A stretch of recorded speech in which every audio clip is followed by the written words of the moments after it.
الله الرحمن الرحيم.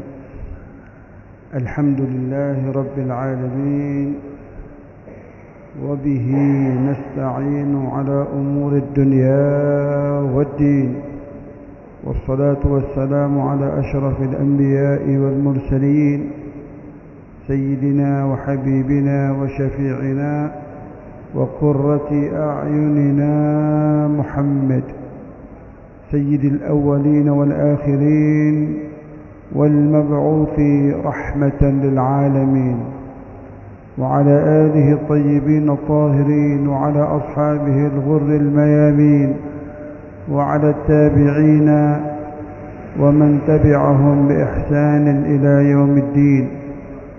سبحانك لا علم لنا إلا ما علمتنا، إنك أنت العليم الحكيم. رب اشرح لي صدري ويسر لي أمري واحلل عقدة من لساني يفقه قولي، وسدد لساني واهد قلبي بحق سيدنا ومولانا محمد والصحب والآل، وبالسند المتصل إلى الإمام الحافظ أبي زكريا يحيى بن شرف النووي رضي الله تعالى عنه ونفعنا به بعلومه في الدارين آمين. باب استحباب التقديم اليمين في كل ما هو من باب التكريم، إلى أن قال: وبه إليه قال: وعن أبي هريرة رضي الله تعالى عنه قال: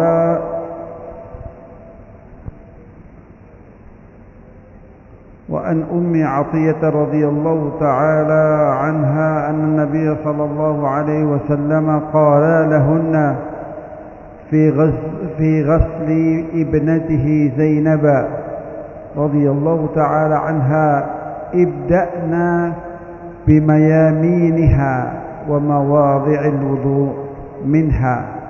متفق عليه.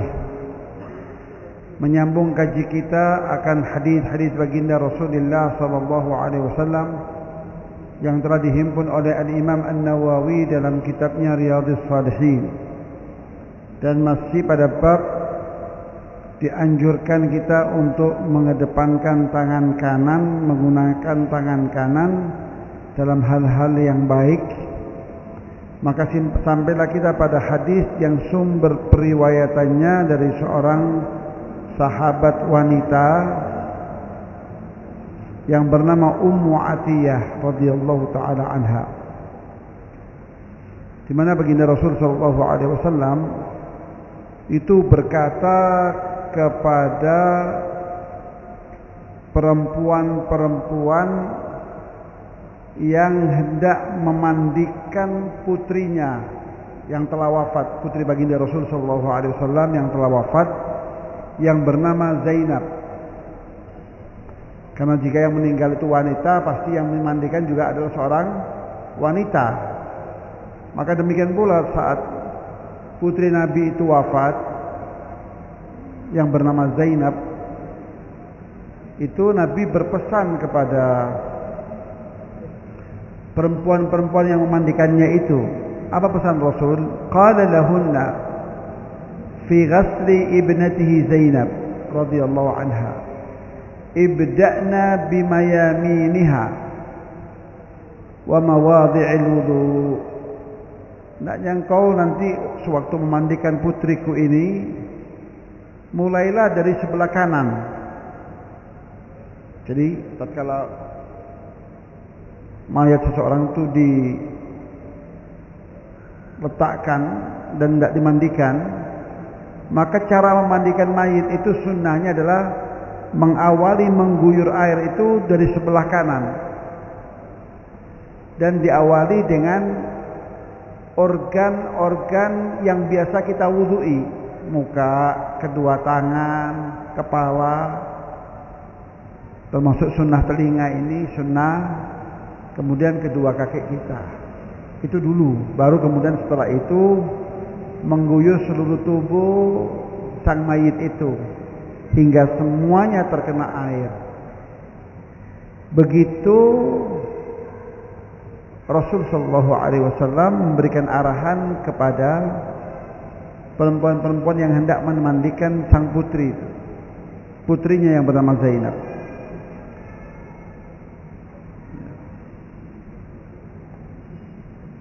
Lalu Rasul sallallahu alaihi wasallam dalam hadis yang panjang, ini penggalan hadisnya saja. Lalu Rasul sallallahu alaihi wasallam kemudian melepaskan hikwahu, izarahu, pakaian Rasul, sarung Rasul itu, lalu diberikan kepada perempuan, orang-orang perempuan itu. Dan Rasul mengatakan, ini gunakan langsung yang menempel pada tubuhnya. Jadi lapisan yang pertama itu yang dipakai adalah sarungnya baginda Rasul Muhammad SAW. Nah, ini tujuannya apa? Kan sarung biasa digunakan untuk orang laki-laki. Tujuannya tiada lain adalah Rasul mengajarkan bahwa ini termasuk ngalah berkah, mencari keberkahan. Karena Rasul sadar tubuhnya itu tubuh yang diberkahi oleh Allah. Tubuh itu ada di dalam batang tubuh itu hati beliau. Hati yang tidak pernah terlepas dari berhubungan dengan Allah. Maka pasti saat hati beliau itu sedang berhubungan dengan Allah, itu berdampak pada seluruh organ tubuh beliau. Maka pakaian yang saat itu menempel pada tubuh beliau pasti akan mendapatkan keberkahannya. Rasul sadar akan hal itu. Maka kemudian beliau melepas sarungnya dan diberikan kepada perempuan-perempuan itu, perempuan yang memandikan putrinya. Lalu Rasul mengatakan, pakaikan ini langsung yang menempel pada kulitnya. Apa itu artinya? Itu artinya adalah karena di dalam sarung ini ada keberkahan, dan biarkan keberkahan itu menempel pada tubuh putriku, dan insya Allah dengan keberkahan itu Allah akan selamat putriku dari siksa kubur dan siksa neraka. Itulah arahan yang diberikan oleh baginda Rasul Muhammad SAW kepada perempuan-perempuan yang memandikannya. Dan hadis ini sahih dengan kriteria puncak karena diriwayatkan oleh Imam Bukhari dan Imam Muslim, muttafaqun alaih. Selanjutnya, wa an Hafsah radhiyallahu taala anha anna Rasulullah sallallahu alaihi wasallam qala kana yahja'u yaminahu li ta'amihi wa sharabihi wa thiyabihi wa yaj'alu yasarahu lima siwa dhalik. Rawahu Abu Dawud wa ghairuh.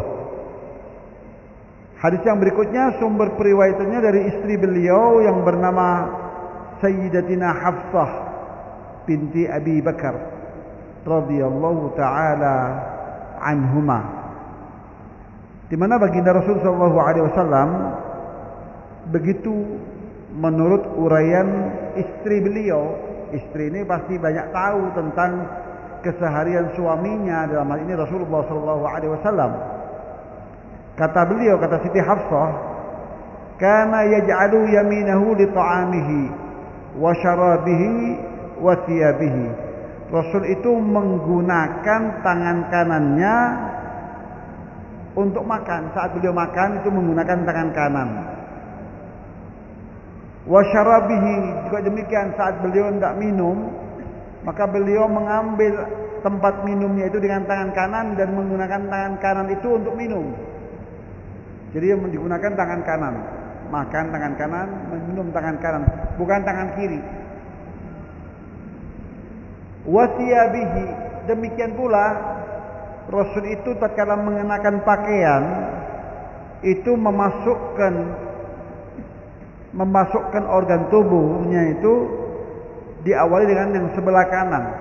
Jadi tangan kanan dahulu dimasukkan ke dalam baju itu, baru tangan kirinya. Wa yaj'alu yasarahu lima siwa dzalik. Dan di luar itu Rasul SAW menjadikan tangan kiri ini itu untuk hal-hal yang lain. Dalam hadis yang sebelumnya sudah disebutkan, itu semisal tatkala beliau beristinja, tuang air, itu yang beliau libatkan adalah tangan sebelah kiri. Atau saat beliau itu membuang ingus, memberikan pelajaran kepada kita, contoh yang baik itu dengan tangan kiri. Ya.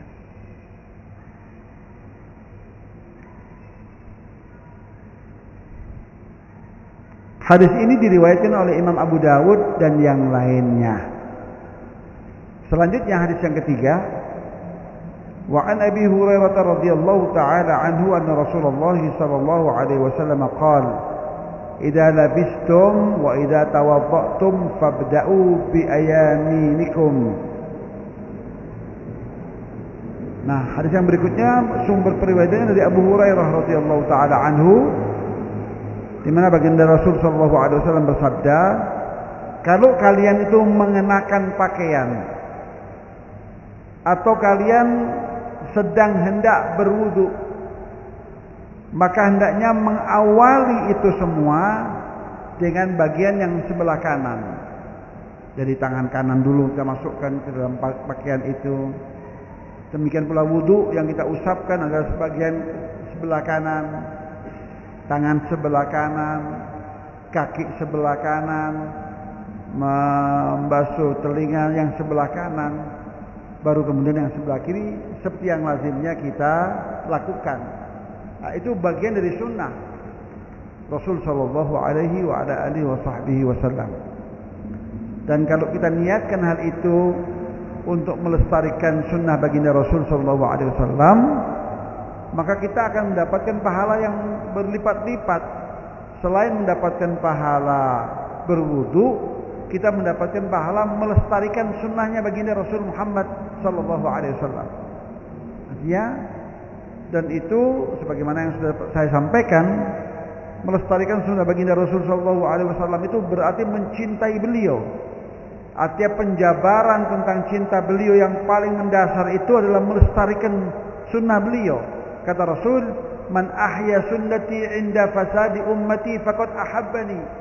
Siapa orangnya yang melestarikan sunnahku di saat umat kebanyakan sudah abai terhadap sunnah-sunnahku, berarti orang ini mencintai diriku.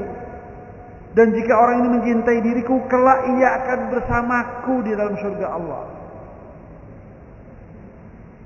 Jadi mengawali perbuatan-perbuatan yang baik, positif itu dengan menggunakan tangan kanan, dan kita niatkan itu melestarikan sunnahnya Nabi, menjalankan sunnah Nabi, maka insya Allah kita akan ditulis sebagai orang yang mencintai Nabi. Dan itu bukan kecil artinya amat sangat luar biasa. Maka arahan Rasul, kalau kalian mengenakan pakaian atau kalian sedang hendak berwudu, maka hendaknya diawali dengan yang sebelah kanan. Bi ayaminikum. Haditsun sahihun, hadis ini sahih, diriwayatkan oleh Imam Abu Dawud, Imam Tirmidzi dengan sanad yang sahih. Artinya hadisnya sangat kuat untuk menetapkan ini sebagai sebuah hukum. Selanjutnya, wa an Anas radhiyallahu taala anhu anna Rasulullah sallallahu alaihi wasallam ata Minan fa akhadha al-jamrata faramaha thumma ata manzilahu bi Minan wa nahara thumma qala lil hallaq khudh wa ashara ila janibihi al-ayman ثم الأيسر ثم جعل يعطيه الناس متفق عليه. وفي رواية لما رمى الجمرة ونحر نسكه وحلق ناول الحلاق شقه الأيمن فحلقه ثم دعا أبا طلحة الأنصاري رضي الله تعالى عنه فأعطاه إياه ثم ناوله الشق الأيسر الشق الأيسر فقال احلق فحلقه فأعطاه أبا طلحة فقال اقسمه بين الناس. Hadis yang terakhir ini sumber periwayatannya dari Sayyidina Anas ibnu Malik radhiyallahu taala anhu, di mana baginda Rasul sallallahu alaihi wasallam saat melaksanakan ibadah haji Hajatul Wada itu, maka di antara rangkaian ibadah haji itu beliau mendatangi Mina. Mina itu di sana ada ibadah yaitu pelemparan jumrah, pelemparan batu itu. Ada sughra, wusta dan kubra. Ada 3 tempat untuk melempar batu itu. Ya. Hari pertama, kedua dan ketiga. Nah, setelah Rasul SAW datang ke Mina, fa'atal jamrata. Lalu Rasul SAW mendatangi tempat pelemparan batu itu. Yaitu yang pertama sughra, wusta dan kubra atau aqabah. Yang pertama, kedua dan ketiga. Dan melempar Rasul SAW. Setelah melempar jumrah itu yang 7 kali pelemparan itu setiap tempat. Kemudian beliau mendatangi tempat kemahnya. Tsumma ata manzilahu. Kemudian beliau mendatangi tempat tinggalnya, kemah beliau. Di Minan, masih di Mina, karena keesokan harinya masih ada lagi melempar jumrah, itu hari yang kedua. Dan keesokan harinya masih ada lagi melempar, dan itu pelemparan yang hari ketiga. Atau nafar tsani, yang pertama disebut nafar awal.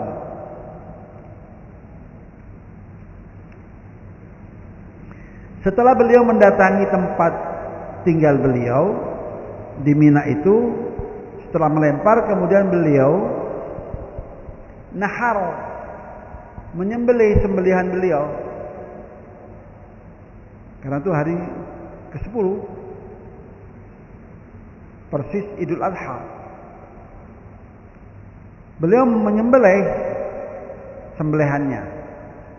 Jadi setelah melempar, lalu menyembelih sembelihannya, lalu berkatalah beliau kepada tukang cukur beliau yang hendak mencukur rambut Nabi baginda Rasulullah SAW,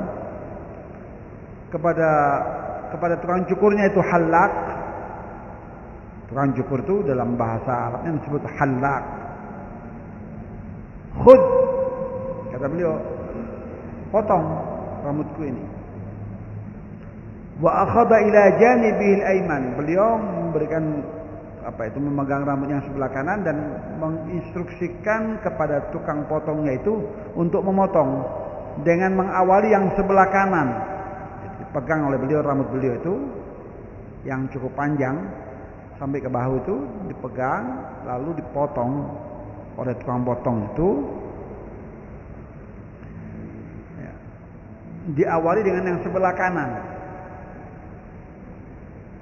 karena ini termasuk rangkaian ibadah al-halak itu. Ya, dan sunnahnya adalah memotong rambut itu sampai habis. Itu istilahnya menggundul. Bahkan Rasul SAW itu berdoa, Allahumma arhamil muhalliqin. Ya Allah, rahmatilah orang-orang yang memotong habis rambutnya. Sahabat yang mendengar, karena tidak semuanya memotong rambutnya sampai habis, mengatakan wal muqassirin. Nah, sahabat mengatakan juga yang hanya memotong pendek rambutnya saja Rasulullah SAW. Tapi Rasul mengabaikan itu. Lalu Rasul mengulang, Allahumma arhamil muhalliqin. Ya Allah, ampunilah orang-orang yang memelontos rambutnya, mencukur habis rambutnya. Sahabat masih berkata lagi, wal muqassirina ya Rasulullah. Tapi Rasul abaikan permohonan itu. Allahumma arhamil muhalliqin. Sampai 3 kali Rasul ulang itu. Ya Allah, ampunilah, rahmatilah orang yang hari ini mencukur rambutnya sampai habis. Sahabat untuk kala ketiga mengatakan wal muqassirin, dan juga orang yang memotong rambutnya pendek saja, nggak sampai habis. Baru di kala yang ketiga itu Rasul mengatakan wal muqassirin. Jadi kalau dalam rangkaian haji itu atau umroh, orang yang menggundul rambutnya itu dapat doanya Nabi 3 kali. Sementara orang yang hanya mencukur pendek saja rambutnya atau sekedar mencukur atau sekedar memotong rambutnya, karena cukup 3 hari rambut yang dipotong saja, itu sudah sah. Itu hanya mendapatkan doa Nabi sekali. Jadi kalau begitu afdolnya apa? Yang afdolnya mencukur habis rambutnya. Karena dengan demikian dia akan mendapatkan doa Nabi sebanyak 3 kali. Dan barang tentu doa Nabi itu sudah tentu. Doa Nabi itu akan dikabulkan oleh Allah Subhanahu wa ta'ala. Kemudian berkata kepada sang tukang cukur, khudh wa asyara ila janibil aiman. Ambil, potong rambut ini untuk sebelah kanan. Baru kemudian yang sebelah tsummal aisar. Dan kemudian dibagi-bagikan kepada orang. Apa yang maksudnya? Dan manusia berebut mengambil bekas potongan rambut baginda Rasul sallallahu alaihi wasallam. Ya. Kalau untuk disambung dengan rambut mereka nggak mungkin, karena saat itu belum ketemu teknologinya. Maka tujuannya tidak lain adalah mengambil berkah, sekali lagi ngalah berkah. Apa itu? Dengan rambut baginda Rasul Muhammad sallallahu alaihi wasallam. Bahkan ada cerita yang menarik. Ada cerita sahabat Khalid ibnul Walid. Siapa yang tidak mengenal Khalid ibnul Walid sebagai sahabat baginda Rasul? Karena padanya disematkan gelaran Sayfullahil Maslul, pedang Allah yang terhunus. Seorang panglima perang yang luar biasa.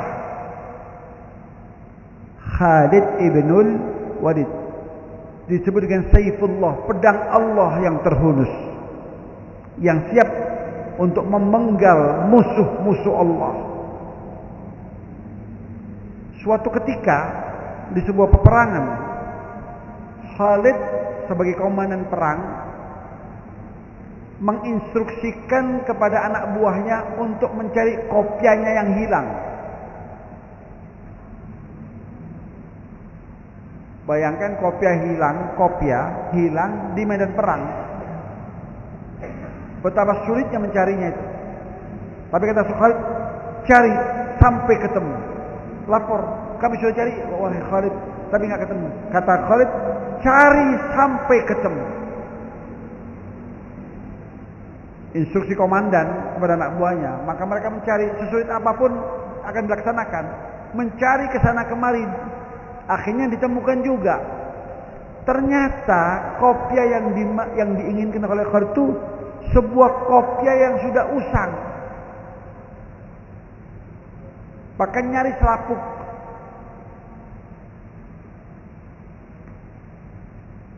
Dia bawa, setelah didapatkan dibawa dan diberikan kepada Khalid. Sambil anggota laskar itu berkata-kata dalam dirinya, kopi cuma seperti ini aja bikin susah kami. Coba tadi mengatakan dari awal kami akan belikan aja di pasar, selesai. Sayyidina Khalid bin Walid dapat menangkap rasa keheranan anak buahnya itu terhadap kopi yang usang tadi. Lalu Sayyidina Khalid membuka kopiah itu, menyobeknya. Ternyata di dalam kopiah itu beliau mengeluarkan sesuatu. Ternyata sesuatu itu adalah rambut Rasulullah SAW. Kata Khalid, bukan karena kopiahnya, tapi karena ini. Ini rambut Nabi yang aku dapatkan dari beliau. Dan ini rambut bagian nasiyah, bagian depan dari rambut Nabi. Lalu Sayyidina Khalid menjelaskan, dan inilah kunci kemenanganku di setiap pertempuran, kata beliau. Kunci kemenanganku di setiap pertempuran itu karena berkah rambutnya Nabi yang beliau simpan di dalam kopiahnya yang selalu beliau kenakan saat berperang itu. Oleh karena itu saat hilang beliau menginstruksikan agar dicari sampai ketemu.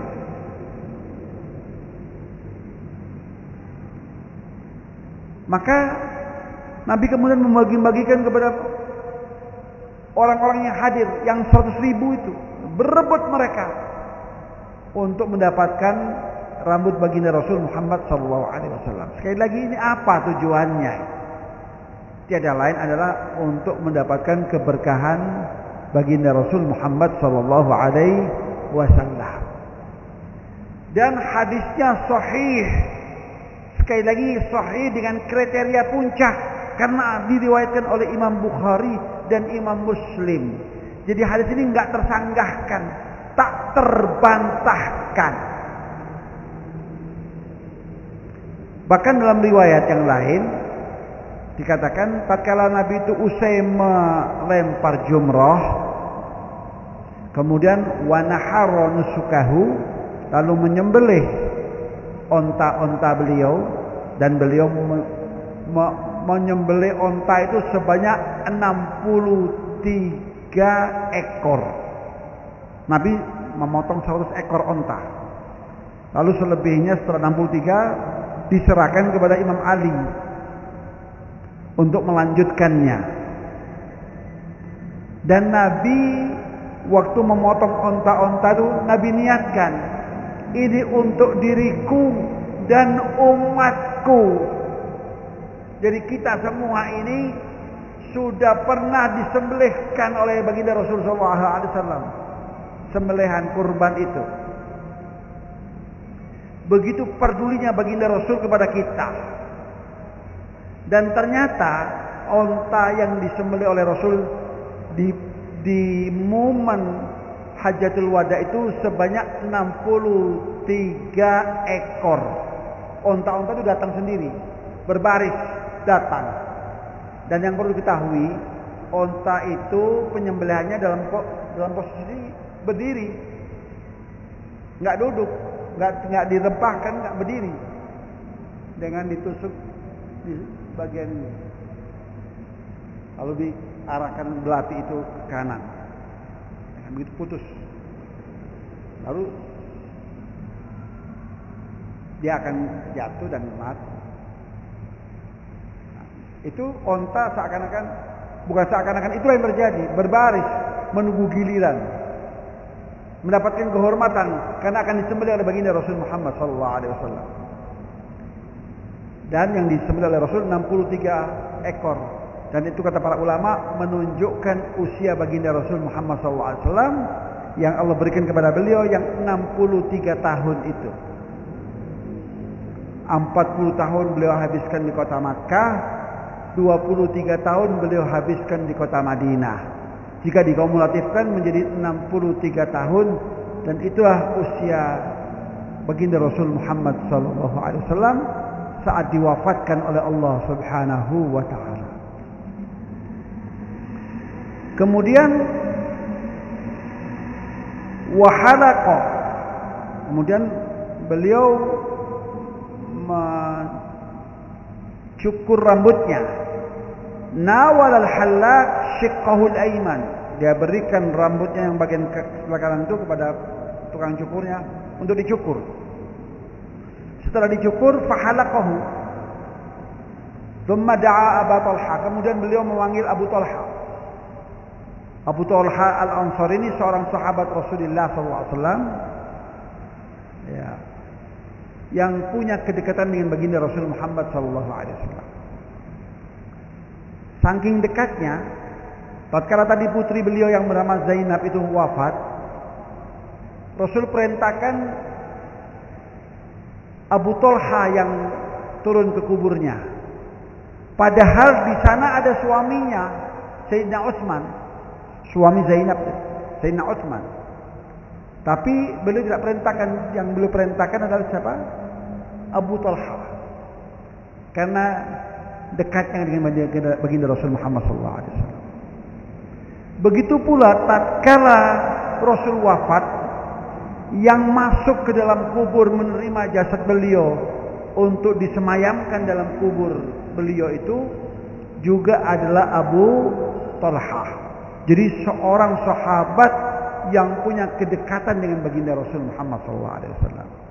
Maka dalam momen ibadah Hajatul Wada itu, beliau kemudian serahkan rambut yang bagian kanan ini kepada Abu Talha radhiyallahu anhu.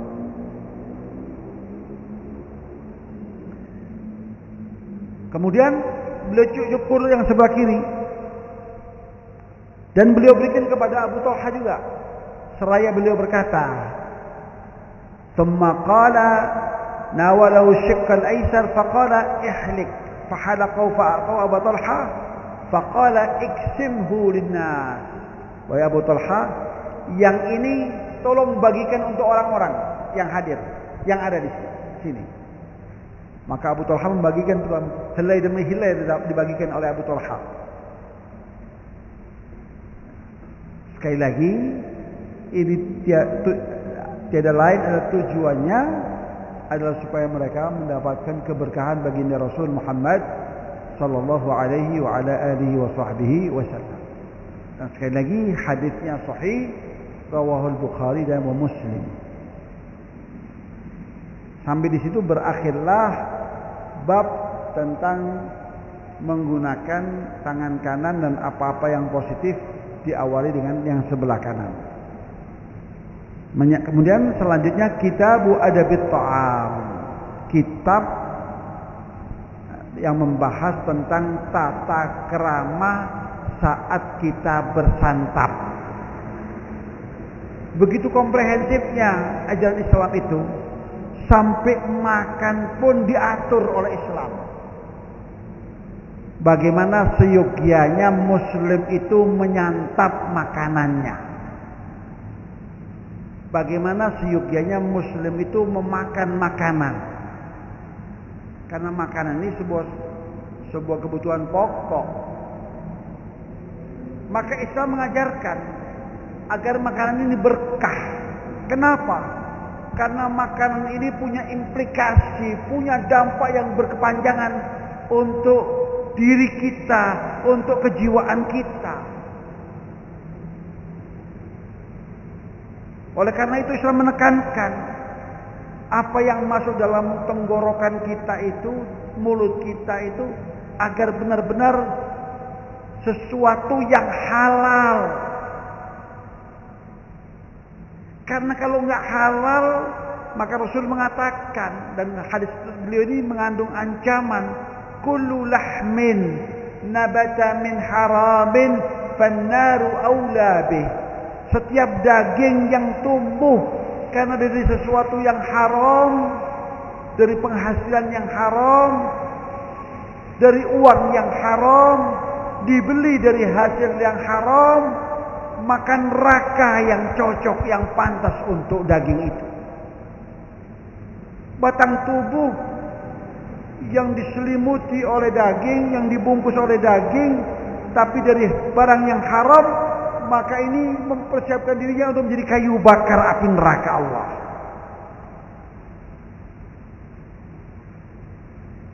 Nah, selebihnya makan ini bisa bernilai ibadah, bukan sekedar memenuhi kebutuhan mulut dan perut kita, bukan sekedar memenuhi rutinitas kita, karena batang tubuh ini butuh asupan berupa makanan dan minuman. Tapi lebih daripada itu, makanan itu sendiri bisa bersifat ibadah kepada Allah. Nah, caranya bagaimana? Kalau kita mengikuti sunnah Rasulullah SAW di dalam hal bersantap, di dalam hal makan dan minum. Maka disebutkan babut tasmiyah fi awwalihi walhamdi fi akhirihi. Yang pertama ini adalah bab tentang tasmiyah, yaitu membaca bismillah saat kita di awal hendak bersantap. Itu kita hendaknya kita ucapkan bismillahirrahmanirrahim. Dan di akhiran setelah makan itu kita ucapkan alhamdulillah. Begitu di antara adab bersantap, mengawali dengan basmalah, mengakhiri santapan itu dengan ucapan alhamdulillah. Hadis yang pertama diriwayatkan dari Umar ibni Abi Salamah, an Umar ibni Abi Salamah radhiyallahu ta'ala anhuma qala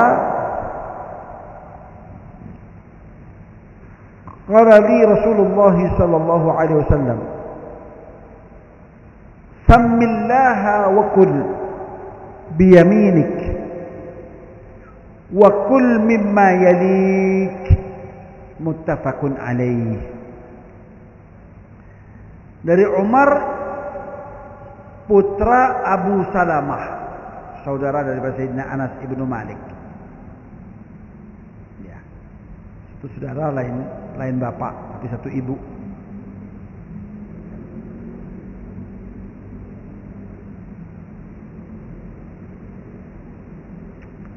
Radhiyallahu anhuma, di mana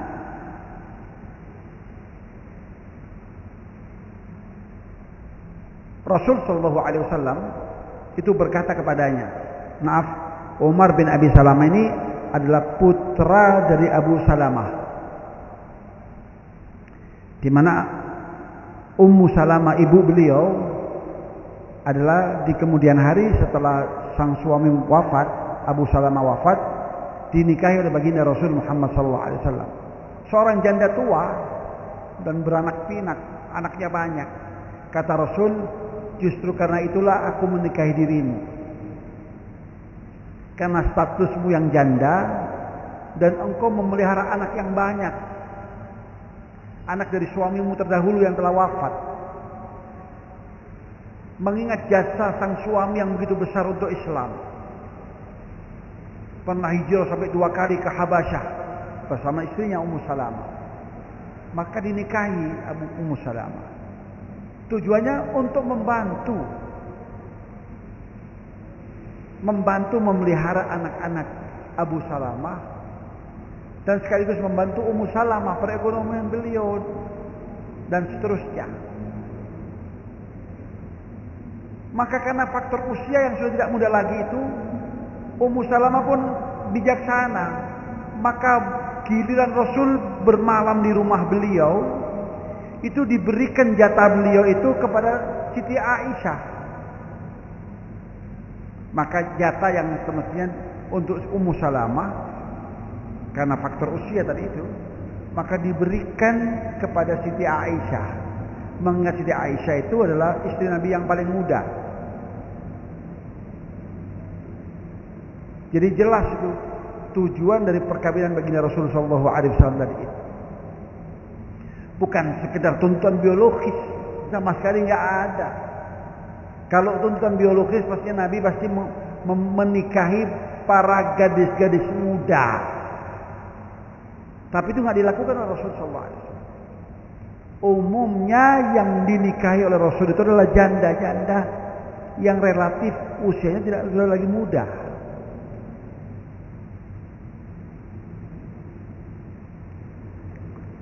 Salah satunya adalah Ummu Salamah. Nah, ini putra beliau yang bernama Umar. Bagaimana pengalaman beliau saat tinggal bersama baginda Rasul SAW sebagai ayah tirinya. Arahan Rasul kepada Umar yang waktu itu kecil, masih kecil, makan, iseng, tangannya kemana-mana. Maka kata Rasul sallallahu alaihi wasallam kepada Umar ibn Abi Salamah,